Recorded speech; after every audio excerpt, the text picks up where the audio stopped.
వర్ధాన్ సమాజ్ అధ్యక్షుడు తనను ఓ కేసు విషయంలో జోక్యం చేసుకోవద్దంటూ బెదిరింపులకు గురి చేస్తున్నారని మాతాయి రమాబాయి అంబేద్కర్ మహిళా సంఘం జిల్లా అధ్యక్షురాలు శోభాబాయి తుల్జాపురి అన్నారు. ఆదిలాబాద్ పట్టణంలోని ప్రెస్ క్లబ్లో ఏర్పాటు చేసిన మీడియా సమావేశంలో సంఘం సభ్యులతో కలిసి మాట్లాడారు. ఇటీవల ఒక ప్రేమ జంట విషయంలో గొడవలు తలెత్తాయని, వారిని సముదాయించి సమస్య పరిష్కారానికి కృషి చేయడానికి వెళ్లిన తనను వర్ధాన్ సమాజ్ అధ్యక్షుడు బెదిరింపులకు పాల్పడటం ఎంతవరకు సమంజసమని ప్రశ్నించారు. ఈ చర్యను తీవ్రంగా తమ సంఘం తరపున ఖండిస్తున్నామని తెలిపారు. అయినా నాకు ఒక కేసు సంబంధిత విషయంలో ఫోన్ చేయడం జరిగింది. చేసిన తర్వాత ఒక మా కులానికి చెందిన అంజలి అనే పాపకు ఒక వర్ధాన్ సమాజ్ బాబు వీళ్ళిద్దరు లవ్ మ్యాటర్లో ఇంతకుముందే గొడవలు జరిగినాయి.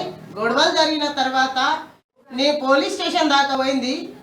మొన్న వెళ్ళిన తర్వాత వాళ్ళు పాయిజన్ తాగుతామని వాళ్ళ పిల్లని ఇంటి ముందట వెళ్ళడం జరిగింది. ఆ విషయం నాకు తెలిసిన తర్వాత నేను ఆయనకు ఫోన్ చేస్తే మన దుర్వే నాగేష్ గారు ఏమన్నారంటే, నాకు దుర్వే నాగేష్, మీరు మా సమాజానికి విషయంలో